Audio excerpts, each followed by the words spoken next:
चलिए अब शुरुआत में सबसे पहले बात करते हैं स्टैंडिंग कमेटी चुनाव पर विवाद की। जी हां, ये नया विवाद अब आम आदमी पार्टी और बीजेपी के बीच छिड़ गया है, जिसके लेकर दोनों पार्टियों के बीच जंग छिड़ गई है। असल में स्टैंडिंग कमेटी के चुनाव को लेकर ये नया विवाद है, जिसके बाद अब ये दोनों पार्टियां आमने सामने आ गई हैं और दोनों ही पार्टी एक दूसरे पर लोकतंत्र की हत्या का आरोप भी लगा रही हैं। आखिर स्टैंडिंग कमेटी के चुनाव को लेकर क्या विवाद खड़ा हो रहा है और क्या कुछ प्रतिक्रिया दोनों ही पार्टी की तरफ से सामने आ रही हैं, इस रिपोर्ट में आपको दिखाते हैं।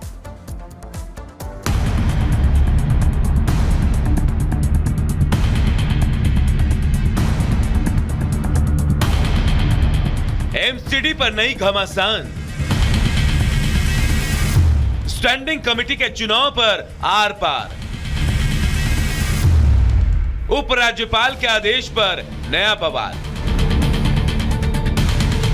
दिल्ली सरकार के फैसलों को लेकर उपराज्यपाल और आम आदमी पार्टी के बीच पहले ही कई मुद्दों पर विवाद हो चुका है और अब तो आए दिन एमसीडी के फैसलों को लेकर भी दोनों तरफ से तलवारें खिंच जाती है। कभी पानी को लेकर बीजेपी आपको घेरती है तो कभी एमसीडी में किसी पद को लेकर विवाद होता है। ताजा मामला एमसीडी में स्थायी कमेटी के एक सदस्य के चुनाव को लेकर शुरू हुआ। दरअसल गुरुवार को इस पद के लिए चुनाव होना था, लेकिन अचानक ही बैठक 5 अक्टूबर के लिए टाल दी गई। महापौर शैली ओबराय के फैसले को उपराज्यपाल ने पलट दिया। उन्होंने आदेश जारी कर दिया कि कमेटी का चुनाव गुरुवार को ही हो। भारतीय जनता पार्टी लोकतंत्र की हत्या के रोजाना नए रिकॉर्ड कायम कर रही है और ये हम हर बार देख रहे हैं। नरेंद्र मोदी जी के आदेश पर भारतीय जनता पार्टी दिल्ली नगर निगम में लोकतंत्र की हत्या कर रही है। मनीष सिसोदिया ने आरोप लगाया कि ये पहले से ही सोची समझी प्लानिंग के तहत हुआ। अब जब 5 अक्टूबर तक के लिए सदन स्थगित हो गया, सदन की पीठासीन अधिकारी जो मेयर थी उन्होंने उसका आदेश दे दिया। उसके बाद में सारे पार्षद अपने अपने घर चले गए। भारतीय जनता पार्टी ने अपने पार्षद अपने अध्यक्ष के साथ, अपने सांसदों के साथ कमिश्नर के पास बिठा रखे हैं एमसीडी में, हाउस में। उनको पहले से पता था कि एलजी साहब चिट्ठी लिखेंगे, आपको कहीं जाना नहीं है। लेकिन बीजेपी ने इस पूरे मामले में उल्टा आपको ही घेर लिया।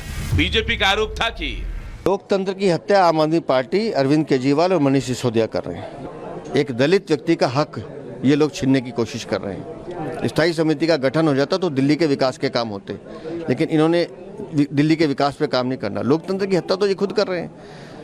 आज जब सारे पार्षद बुलाए, आपने नोटिफिकेशन कराया, आपने सब पार्षदों को बुलाया कि आइए छठे सदस्य के लिए वोट डालिए, तो फिर चुनाव से भाग क्यों रहे हैं? हालांकि अब एमसीडी के स्थायी समिति की सीट का चुनाव आज होगा और इस चुनाव में कौन जीतेगा ये बाद में पता चलेगा। लेकिन चुनाव से पहले एक बार फिर दिल्ली का सियासी पारा हाई होना ये बता रहा है कि अगर एमसीडी के चुनाव में ये हाल है तो फिर फरवरी में होने वाले विधानसभा चुनाव में कितनी भयानक जंग होगी ये देखना दिलचस्प होगा। Bureau report, Republic Bharat. तो स्टैंडिंग कमेटी का चुनाव आज है और इसको लेकर दोनों पार्टियां आमने सामने हो गई हैं। स्टैंडिंग कमेटी चुनाव पर जंग छिड़ गई है आम आदमी पार्टी और बीजेपी के बीच। आइए ग्राफिक्स के जरिए आपको समझाते हैं कि आखिरकार जो स्टैंडिंग कमेटी है वो होती क्या है। मेयर और डिप्टी मेयर के साथ स्टैंडिंग कमेटी सबसे ज्यादा अहम है, जिसके चुनाव को लेकर घमासान मचा है। स्टैंडिंग कमेटी के चेयरमैन के पास असली पावर होती है, यानी चेयरमैन के पास तमाम अधिकार होते हैं। स्थायी समिति में कुल 18 सदस्य होते हैं। इसके अलावा 12 जोन से चुनकर ये आते हैं। आपको ये भी बता दें कि 6 सदस्यों का जो चुनाव है वो सदन में होता है। इसके अलावा आपको आइए ये बताते हैं कि स्टैंडिंग कमेटी की जो पावर होती है वो कितनी पावर होती है, क्या पावर होती है। एमसीडी के मुख्य फैसले लेने वाला ये एक समूह होता है जो तमाम मुख्य फैसले, इंपॉर्टेंट डिसीजंस लेता है। कॉर्पोरेशन के कामकाज और प्रबंधन का जिम्मा भी स्टैंडिंग कमेटी के पास ही होता है। परियोजनाओं को वित्तीय मंजूरी देती है स्टैंडिंग कमेटी। इसके अलावा आपको बता दें, दरअसल वो तमाम जो महत्वपूर्ण फैसले होते हैं उनको लेने का अधिकार सीधे कमेटी के पास होता है। आम आदमी पार्टी भी इसको लेकर लगातार वार और पलटवार कर रही है। अब अगली खबर क्या है, ये प्रगति आपको बताएंगे। बिल्कुल, आगे बढ़ते हुए अब बात कर लेते हैं शिमला की संजौली की, जहां पर विवादित मस्जिद निर्माण को लेकर लगातार भारतीय जनता पार्टी कांग्रेस पर हमलावर है। इस पूरे मामले में रिपब्लिक भारत की टीम ने राज्य के पूर्व सीएम और बीजेपी विधायक जयराम ठाकुर से बातचीत की, जहां उन्होंने आरोप लगाया कि कैसे कांग्रेस जन भावनाओं के साथ खिलवाड़ कर रही है और जनता की भावनाओं का सम्मान नहीं कर रही है। क्या कुछ बातचीत हुई, सुनिए।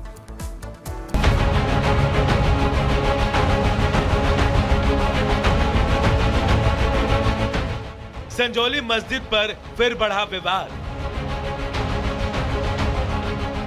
अवैध निर्माण के खिलाफ विरोध मार्च। बोलो भारत! फिर सड़क पर उतरेंगे हिंदू संगठन। संजौली में बनी अवैध मस्जिद को लेकर हिमाचल में राजनीति अब तक गर्म है। बीजेपी बार बार इस मुद्दे को लेकर कांग्रेस को घेर रही है और सवाल उठा रही है कि अब तक कार्रवाई क्यों नहीं हुई। रिपब्लिक भारत से एक्सक्लूसिव बातचीत के दौरान बीजेपी के विधायक और पूर्व सीएम जयराम ठाकुर ने कहा कि सरकार इस मुद्दे से जुड़ी जन भावनाओं का सम्मान नहीं कर रही है। हम राजनीतिक स्तर पर इस पर कोई फैसला नहीं कर रहे, लेकिन समाज इस बात को लेकर के नाराज है, आक्रोश रोष है। इसके साथ अब जनभावनाएं जुड़ गई हैं। जनभावनाओं के अनुरूप जिस पर फैसला लेना चाहिए, कार्रवाई करनी चाहिए, ये लोगों का कहना है। बातचीत के दौरान जयराम ठाकुर ने एमआईएम के नेता शोएब जमई के शिमला दौरे पर भी हमला बोला। उन्होंने विवादित निर्माण के अंदर शोएब जमई के वीडियो बनाने को लेकर सुक्खू सरकार से सवाल पूछे। एक ओवैसी जी की पार्टी है, उनका एक नेता दिल्ली से यहाँ शिमला आते हैं। शिमला में उस डिस्प्यूटेड स्ट्रक्चर जो अनऑथराइज्ड कंस्ट्रक्शन के रूप में जाना जाता है, मस्जिद जिसको बोलते हैं, वहां जाकर के वीडियोग्राफी करता है, अंदर फोटो खींचता है और वीडियो में सामने वाले एक घर का भी फोटो लेता है, वीडियो लेता है और कहता है कि ये भवन तो इस भवन से भी इस बिल्डिंग से भी ऊंचा है, पहले वो टूटना चाहिए। वो कैसे कह सकते हैं कि इस भवन को तोड़ दिया जाए। संजौली मस्जिद को लेकर एक बार आज फिर आंदोलन की तैयारी हो रही है। आज कई दल शिमला में सद्भावना मार्च निकालेंगे, जबकि मस्जिद के अवैध निर्माण को लेकर 28 सितंबर को हिंदू संगठन फिर से प्रदर्शन करने जा रहा है।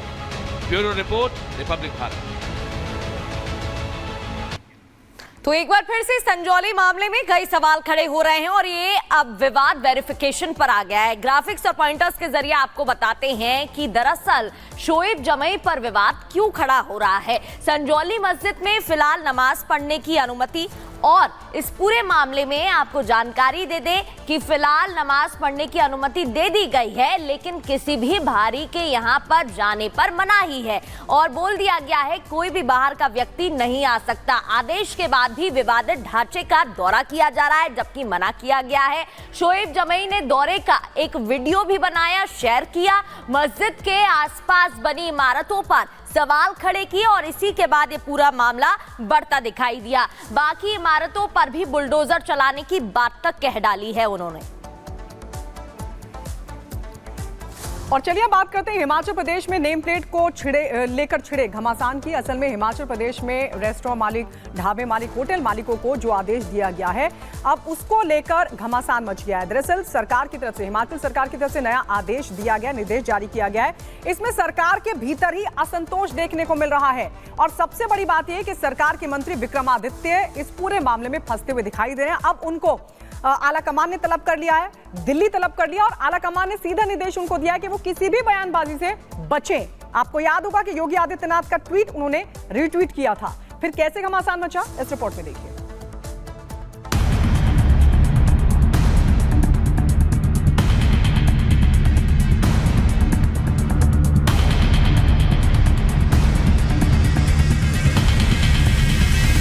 यूपी का कोई लेना देना नहीं है। हिमाचल प्रदेश एक अलग राज्य है, एक अलग प्रांत है।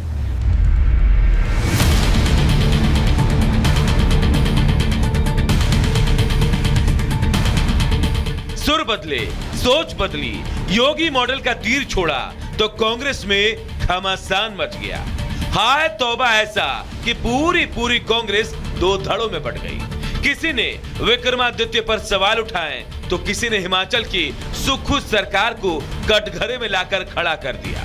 हिमाचल की सरकार के इस फैसले से मैं सहमत नहीं हूं और हिमाचल की सरकार ऐसा कर रही है तो वो सरकार में रहने लायक है कि नहीं, उस पर प्रश्न लगेगा। हिमाचल विधानसभा के अध्यक्ष ने एक कमेटी बनाई है, उस कमेटी में सब दलों के लोग लिए और कैसे रेडी वाले बटरी वालों को कैसे बैठाया जाए, कैसे वो नियमित हों, इसके लिए लाइसेंस दिए जाएंगे। इतनी सी बात है, उसको यूपी से तुलना करने कोई मतलब ही नहीं। जैसा योगी ने यूपी में किया वही हिमाचल में करने का ऐलान हुआ तो कांग्रेस का इकोसिस्टम दहल उठा। सिर्फ फुटअव्वल सतह पर आ गई। होटलों ढाबों पर नामकरण के नाम पर नेताओं में तलवारें खिंच गई।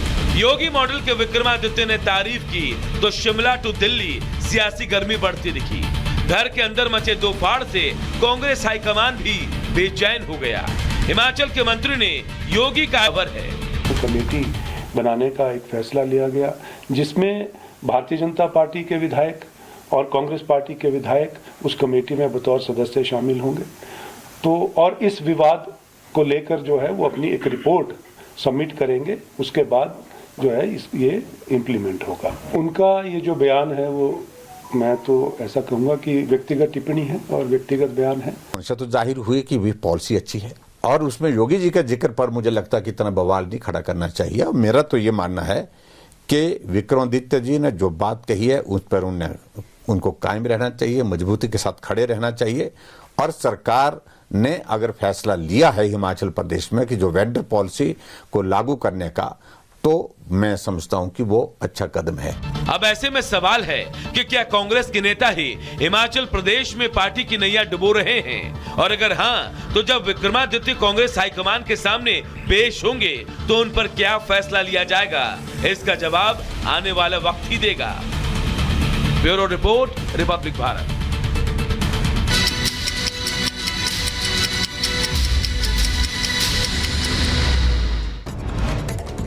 और 2 मिनट में भारत का रुख करेंगे। आज ही होगा दिल्ली एमसीडी स्टैंडिंग कमेटी का चुनाव। उपराज्यपाल वीके सक्सेना ने देर रात निर्देश दिए, दोपहर 1 बजे कराने हैं चुनाव। स्टैंडिंग कमेटी चुनाव को लेकर सिसोदिया ने उपराज्यपाल पर साधा निशाना, पूछा क्या स्टैंडिंग कमेटी चुनाव के आदेश दिए गए। बीजेपी नेता योगेंद्र चंदौलिया का आम आदमी पार्टी पर पलटवार, कहा दिल्ली महापौर ने लोकतंत्र की हत्या की, हमारे ऊपर लगा रहे हैं आरोप। दिल्ली बीजेपी अध्यक्ष वीरेंद्र सचदेवा का आम आदमी पार्टी पर हमला, कहा चुनाव से भाग रही आम आदमी पार्टी नहीं चाहती दिल्ली का हो विकास। इधर दिल्ली विधानसभा सत्र का दूसरा दिन आज है, सीएम आतिशी सत्र को कर सकती हैं संबोधित। हिमाचल प्रदेश में स्ट्रीट वेंडर्स की पहचान पर सुक्खू सरकार का बयान आया सामने। स्ट्रीट वेंडर्स के नाम लिखने के आदेश को लेकर हिमाचल फिलहाल कोई फैसला नहीं हुआ है, कैबिनेट में मंथन के बाद ही करेगी हिमाचल सरकार कोई फैसला। हिमाचल में स्ट्रीट वेंडर्स पॉलिसी को लेकर जयराम ठाकुर का सुक्खू सरकार पर हमला, कहा मंशा जाहिर है योगी जी की पॉलिसी अच्छी है, विक्रमादित्य को अपनी बात पर अड़े रहना चाहिए। उधर हिमाचल में सियासी उठापटक के बीच आज दिल्ली आ सकते हैं विक्रमादित्य, कांग्रेस आलाकमान से होगी उनकी मुलाकात। और योगी उत्तर प्रदेश में होटल ढाबों में नाम लिखने के आदेश को लेकर एक्शन में है अयोध्या प्रशासन। योगी सरकार के आदेश के बाद प्रशासन ने एडवाइजरी जारी की, दुकानों पर नेम प्लेट के लिए 7 दिन की मोहलत। उत्तर प्रदेश में होटल ढाबों में नाम लिखने के आदेश के बाद एक्शन में यूपी सरकार। लखनऊ में कुछ डिपार्टमेंट आज पर होगा एक्शन, जहां आदेश का उल्लंघन तो वहां नोटिस जारी कर करेगा प्रशासन कार्रवाई। उत्तर प्रदेश सरकार के आदेश के बाद रायबरेली में होटल ढाबों में नाम लिखने का काम शुरू हो गया है। जिलाधिकारी हर्षिता माथुर का बयान, कहा त्योहारों को देखते हुए मिलावट और साफ सफाई को लेकर अभियान जारी है। उधर आपको बता दें शिमला के संजौली में